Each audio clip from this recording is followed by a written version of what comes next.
नमस्कार फ्रेंड, मैं हूं पंकज कुमार और आप देख रहे हैं मेरा यूट्यूब चैनल लूसेंट वर्ल्ड। तो आज हम पढ़ने वाले हैं तापमान और ऊष्मा, यानी ऊष्मा और तापमान के बारे में हम पढ़ेंगे। ठीक है, तो टॉपिक पढ़ने से पहले हम एनटीपीसी के जो रिजल्ट आया उसके बारे में कुछ बोलना चाहेंगे हम सभी को। आप लोग सभी तो जानते हैं कि एनटीपीसी का इस साल जो कटअप गया वो कितना हाई गया है। इतना कटअप हाई गया कि हम लोग कभी सोच नहीं सकते थे कि इतना कटअप हाई जाएगा। बताइए, 80, 84, 90 तक कटअप गया है। बताइए, इतना हाई स्कोर। तो हाई स्कोर जाने का वजह ये है कि टोटल जो वैकेंसी थी वो 35,000 लगभग कुछ थी। तो उसमें से 35,000 में से 10,000 या 12,000 जो भी था, लगभग 10 से 12,000 तक जो था कि +2 यानी 10+2 इंटर स्तरीय था। और जो बाकी जो बचे शेष थे यानी 20-22 हज़ार के जो बीच में थे वो क्या है, वो थे ग्रेजुएशन लेवल पे। ठीक है, तो उसमें देखिए इतना कम सीट में अब इतना काफ़ी मात्रा में करोड़ों करोड़ों फॉर्म भराता है, तो अब कटअप तो हाई जाएगा ही ना। अब बताइए, +2 के लिए मात्र माने जाएगी 10,000 है। +2 के लिए सिर्फ 10,000 है। ठीक है, ये 10,000 मात्र है। और उसमें बताइएगा कि हमको लगता है एक स्टेट से इतना भरा है, एक स्टेट से इतना फॉर्म से ज़्यादा लगता है भरा गया होगा। तो कटअप हाई जाने का मुख्य रीज़न नहीं है कि सीट जो था वो बहुत कम था। ठीक है, सीट की जो संख्या थी वो बहुत कम थी। और दूसरा बात ये है कि इसमें जो रिजल्ट दिया गया है वो लेवल वाइज दिया गया है। जैसे ग्रेजुएशन के लेवल में क्या होता है कि इसमें 2, 3, 4, 5, 6 इस टाइप के लेवल में दिया गया, जिसमें से क्या है कि 6 लेवल में हो वो ग्रेजुएशन के लिए है, 2 से 3, 4 तक जो है वो +2 के लिए है। ठीक है, तो इसमें क्या होता है कि देखिए, तो मान लीजिए कि ग्रेजुएशन लेवल में उसमें 6-7 पोस्ट है। ठीक है ना, तो सब पोस्ट के लिए अलग अलग मतलब दिया गया है रिजल्ट। मान लीजिए किसी का 3 तक दे दिया, 6 में भी दिया, 7 में भी दिया है, तो उसका देने का रीज़न ये है कि उसमें सभी का अलग अलग कटअप दिया गया। ठीक है ना, उसका सभी का अलग अलग कटअप दिया है। किसी का 70 है, किसी का 75 है। तो मान लीजिए वो लड़का का जिसका आया तो उसका मान लीजिए 80, तो वो तीनों का रिजल्ट होगा। ठीक है, तो ये सरकार द्वारा जो नियम बनाया गया है अजीब टाइप का लग रहा है। बहुत से सारे छात्र हैं जो इसका विरोध कर रहे हैं। ठीक है, तो हमें हरासमेंट नहीं होना चाहिए। इसमें सीट की संख्या जी तो बहुत कम थी और देख रहे हैं कितना फॉर्म भराया है, तो हमें हरासमेंट नहीं होना है।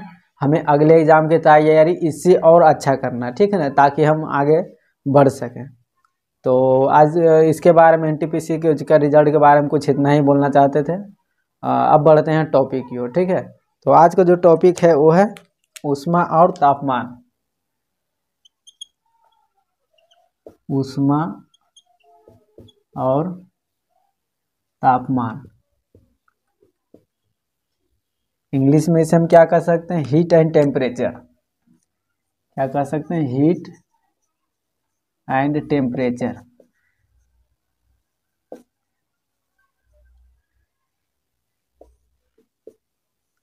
ये होती क्या है, ऊष्मा होती क्या है। ठीक है, तो ऊष्मा से हम सिंपल से ये कह सकते हैं, ऊष्मा एक प्रकार की ऊर्जा है जो हमें किसी वस्तु को ठंड या गर्म जो भी होता है उसे हमें महसूस कराती है। तो सिंपल सा ये है कि ऊष्मा एक प्रकार की ऊर्जा है जिससे क्या होती है, हम किसी वस्तुओं को जब छूते हैं, मान लीजिए ये बोर्ड को छू रहे हैं तो हमको हल्का सा ठंड का अनुभव हो रहा है।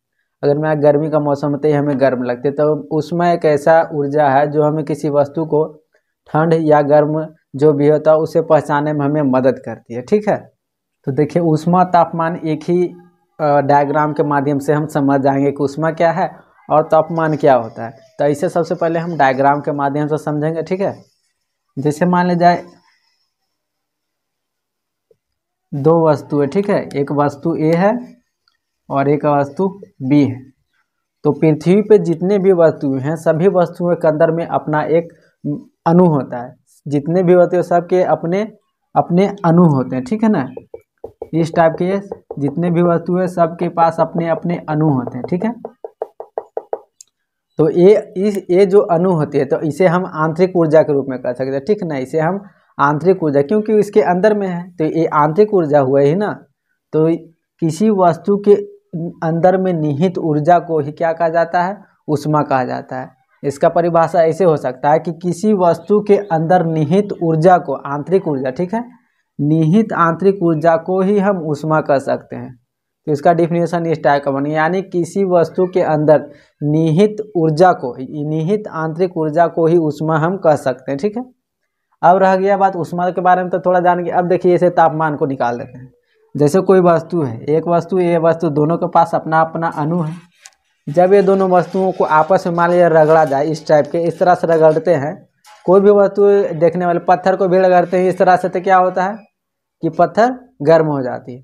तो जब गर्म हो जाती है तो क्या हो जाता है, उसका तापमान बढ़ जाती है। तो तापमान किसके द्वारा बढ़ता है, ऊष्मा के द्वारा ही तापमान बढ़ता है। तो हम लोग समझ गए ऊष्मा और तापमान क्या होता है। यानी ऊष्मा उसे कहते हैं, यानी किसी वस्तु में निहित आंतरिक ऊर्जा ऊष्मा कहलाती है। और रह गया तापमान के, कि किसी वस्तु को आपस में रगड़ने पर या घर्षण करने पर क्या होती है कि ऊष्मा एक दूसरे से घर्षित होती है, और घर्षित होने के बाद क्या करती है, उसका तापमान को क्या कर देती है, बढ़ा देती है। ठीक है, यानी इंक्रीज कर देती है, बढ़ा देती है। जब ये बढ़ जाता है तो क्या हो जाती है, तापमान बढ़ जाती है। बोला ना कि तापमान बढ़ गया इसका, ये क्या हो गया, ऊष्मा। तो ऊष्मा तापमान देखिए कितना आसान शब्दों में हम समझ गए कि ऊष्मा क्या होता है और तापमान क्या होता है। देखिए अब इसका हम परिभाषा लिख देते हैं। ठीक है,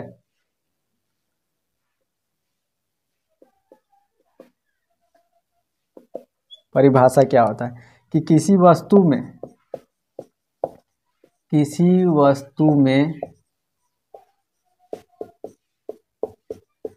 निहित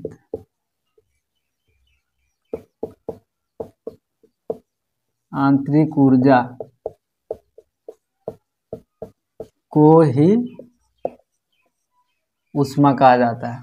ठीक है, क्या कहा जाता है, ऊष्मा कहा जाता है।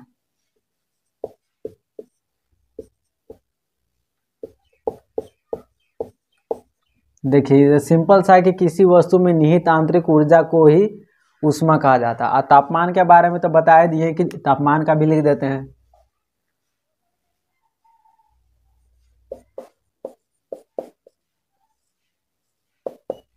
तापमान का क्या होगा, इसे इंग्लिश में क्या कहते हैं, टेम्परेचर कहते हैं, शॉर्ट में लिख देते हैं।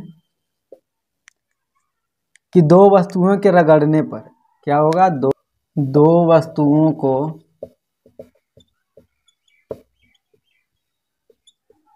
आपस में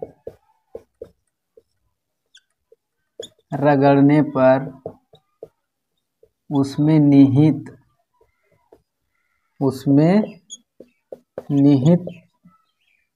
अणु आपस में घर्षित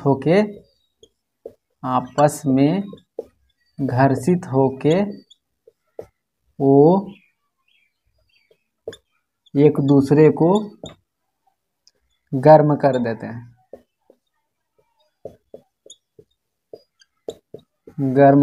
हैं, ठीक है।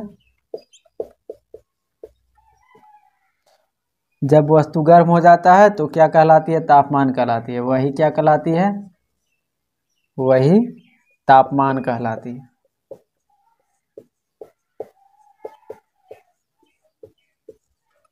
तो देखिए दोनों का डिफिनेशन कितनी आसान शब्दों में हम लोग समझ गए डायग्राम के माध्यम से।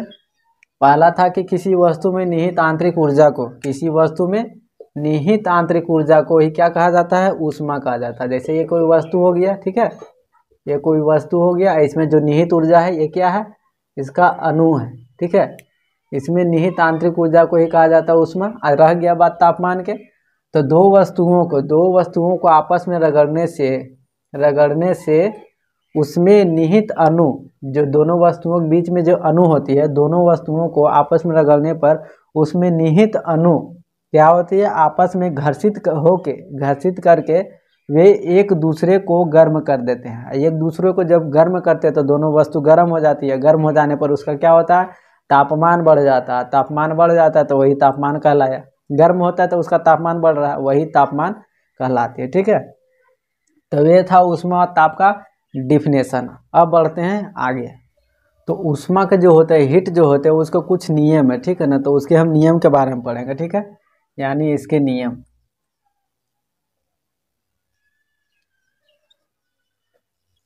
ऊष्मा के नियम के बारे में पढ़ेंगे, ठीक है। ये काम कैसे करते हैं, क्योंकि कोई भी वस्तु काम करती है तो उसके लिए एक अलग नियम होता है। कोई भी वर्क हो तो उसके काम करने के लिए एक नियम होता है, ठीक है। तो ऊष्मा के नियम के बारे में पढ़ेंगे, ठीक है। ये काम कैसे करते हैं तो देखिए हम इसे डायग्राम के माध्यम से समझेंगे। जैसे मान ली जाए कि कोई वस्तु ए है, ठीक है।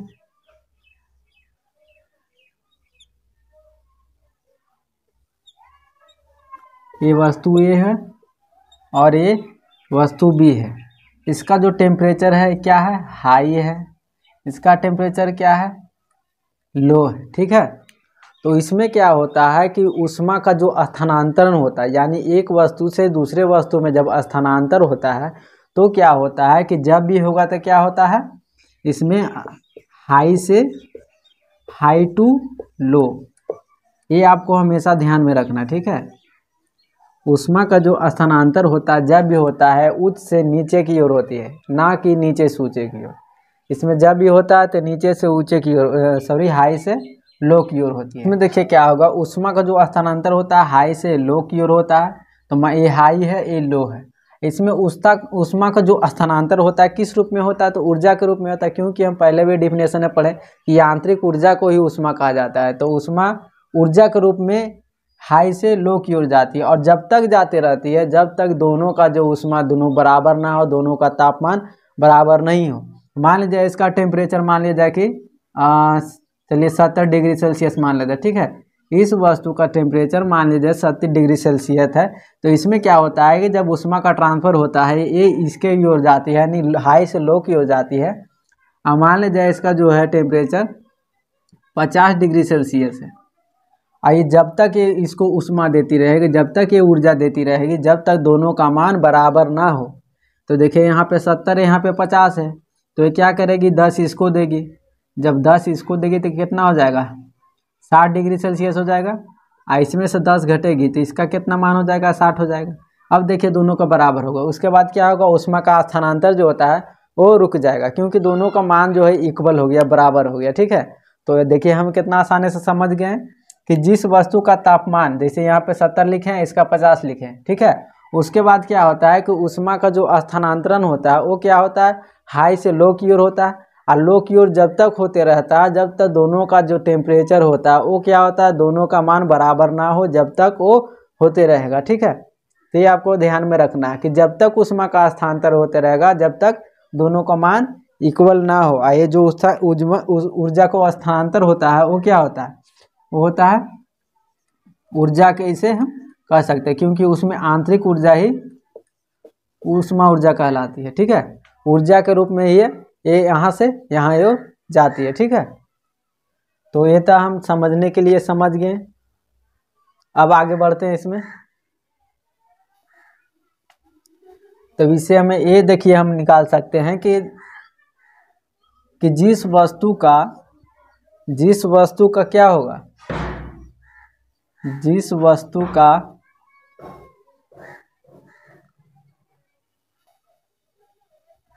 इसमें देखिए कुछ और नियम है कि जिस वस्तु का क्या होगा, जिस वस्तु का टेम्परेचर हाई होगा, ठीक है।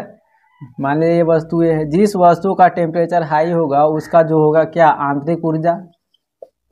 आंतरिक ऊर्जा यानी ऊष्मा ऊर्जा। आंतरिक ऊर्जा भी क्या होगा, हाई होगा। आंतरिक ऊर्जा या ऊष्मा, ठीक है। ऊष्मा बोलिए या ऊर्जा बोलिए, ठीक है। जिस वस्तु का तापमान ज़्यादा होगा उसका आंतरिक ऊर्जा ज़्यादा होगा, ऊष्मा भी ज़्यादा ही होगा, ठीक है। वही बात रह गया कि चलिए एक और ले लेते हैं, ये बी एक वस्तु। इसमें क्या होगा कि जिस वस्तु का तापमान कम होगा उसका क्या होगा, उसका भी आंतरिक ऊर्जा, यहाँ पर देखिए क्या होगा, इसका उल्टा होगा। ये तो जिसमें बढ़ रहा है उसमें बढ़ रहा है, जिसमें आंतरिक तापमान घटा हुआ है, ठीक है, उसका आंतरिक ऊर्जा, ठीक है, आंतरिक ऊर्जा यानी ऊष्मा, ठीक है, ये भी क्या हो जाएगी, घट जाएगी। तो ये भी आपको ध्यान में रखना है कि जिस वस्तु का तापमान जितना ज़्यादा हाई रहेगा उस वस्तु का आंतरिक ऊर्जा यानी ऊष्मा उतना ही ज़्यादा रहेगा, और जिस वस्तु का तापमान कम रहेगा उसका आंतरिक ऊर्जा भी उतना ही कम होगा, ठीक है। अब रह गई इसकी बात माप के बारे में, ठीक है। इसे हम मापने के, इसे किस रूप में हम लोग मापते हैं। इसका जो माप होता है हम लोग किस में करते हैं, कैलोरी में करते हैं, ठीक है। कैलोरी और जूल दोनों में करते हैं, ठीक है। लेकिन ज़्यादातर क्या हाल होता है, जूल का हम लोग ज़्यादा प्रयोग करते हैं। ठीक है, इसका माप होता है कैलोरी भी होता है और जूल भी होता है। ठीक है, अब इसके बारे में आगे हम पढ़ते हैं। एक और इसमें क्या है कि जब वस्तु को स्पर्श करते हैं तो, ठीक है, देखिए जब वस्तु को हम स्पर्श करते हैं तो इसमें देखिए रीजन क्या होता है। मान लीजिए यहाँ पर कोई ऑब्जेक्ट मान लेते हैं, ये क्या है, एक वस्तु है। ठीक है, और यहाँ से कोई व्यक्ति इसको क्या कर रहा है, छू रहा है। ठीक है, क्या कर रहा है यहाँ पर से, चलिए ये इसको छू रहा है। ठीक है, तो जब क्या होगा, इसकी जो ऊष्मा होती है, हर एक, पहले बताएं कि जितने भी दुनिया में वस्तु हैं सभी के अंदर में एक आंतरिक ऊर्जा होती है, उसे ऊष्मा कहा जाता है। ठीक है, जब ऊष्मा का ट्रांसफर वस्तु से हाथ की ओर होता है, तो हम क्या समझेंगे कि ये गर्म है।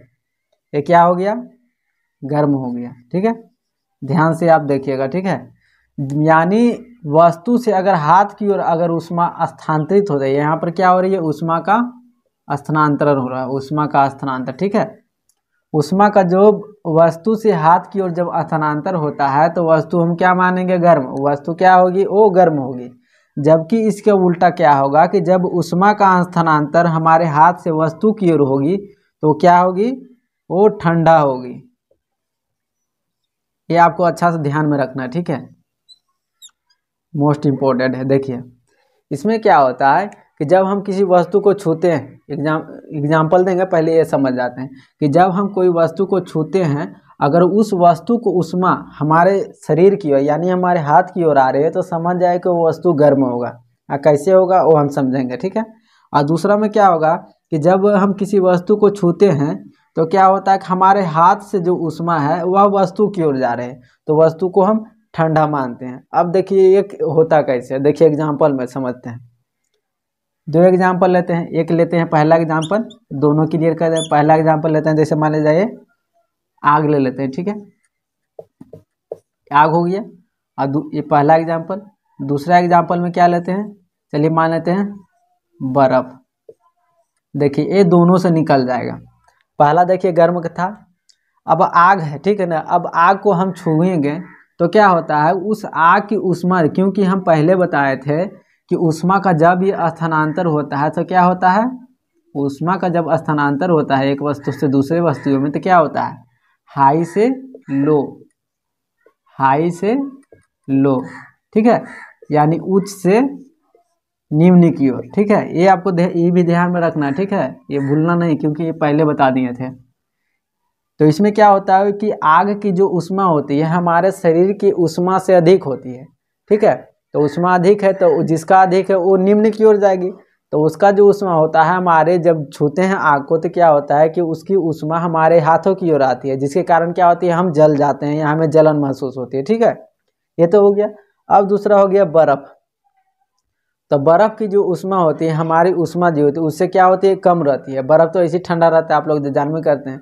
तो इसमें क्या होता है कि जब हम बर्फ को स्पर्श करते हैं तो उसकी जो ऊष्मा होती है वो कम होती है, तो कम उच्च से निम्न की ओर जाना है। तो हमारा शरीर का तापमान की तुलना में बर्फ की जो ऊष्मा होती है वो कम होती है, तो हमारी जो ऊष्मा होती है वो क्या होती है, बर्फ की ओर जाने लगती है। ठीक है, ये क्या होती है, हमारे हाथ तरफ आती है और ये क्या करती है, हमारे हाथ से बर्फ की ओर जाती है। अभी जब तक जाती रहेगी बर्फ पर, जब तक जाती रहेगी ऊष्मा, जब तक बर्फ और हमारे हाथ की ऊष्मा बराबर ना हो, जब तक जाते रहेगी।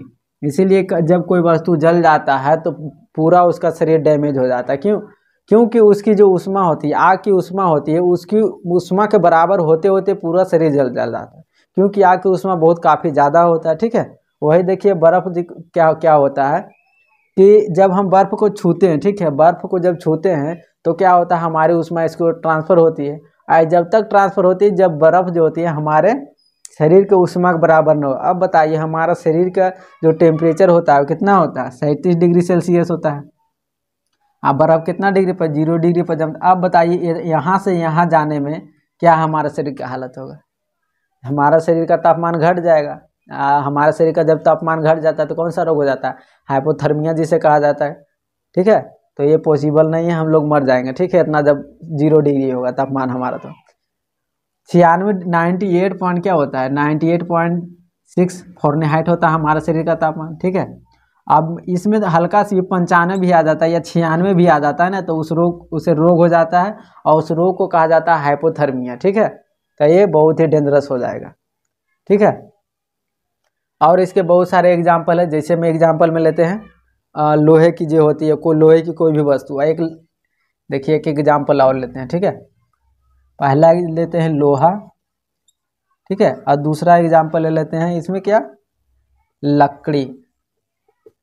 चलिए लोहे की कोई वस्तु है, एक लकड़ी की कोई वस्तु है। चलिए कोई कुर्सी मान लेते हैं, एक लोहे की कुर्सी है और एक क्या है, लकड़ी की कुर्सी। तो ठंड के दिनों में क्या होती है कि जब लोहे की जब कुर्सी पर जब हम बैठते हैं तो हम वह ठंड महसूस होती है, जबकि लकड़ी की कुर्सी पर बैठते हैं तो हमें उतना ठंड नहीं लगती। रीज़न क्या होता है, देखिए यही वाला रीज़न इसमें अप्लाई होता है कि लोहे की जो होती है, ठीक है, लोहे की जो कुर्सी है, ठीक है ना, इसमें क्या होता है कि ये तो हो गया, इसका तापमान क्या हो गया, कम हो गया। हमारे शरीर का तापमान क्या हो गया, ऊष्मा क्या हो गया, ज़्यादा हो गया। यानी इसका जो होता है कम होता है, हमारे शरीर का क्या होता है, हाई होता है।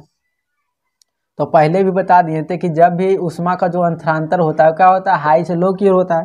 तो हमारी जो ऊष्मा है यहाँ पे ज़्यादा है और कुर्सी का ऊष्मा कम है। ठीक है, जब ये क्या होता है कि इससे ऊष्मा स्थानांतरित होता है, तो क्या होता है कि यहाँ से यहाँ जा रही, अब यहाँ से हमारा तापमान घट रहा है, और तो क्या होगा, हमारा जब तापमान घटेगा तो हमें तो ठंड लगेगी।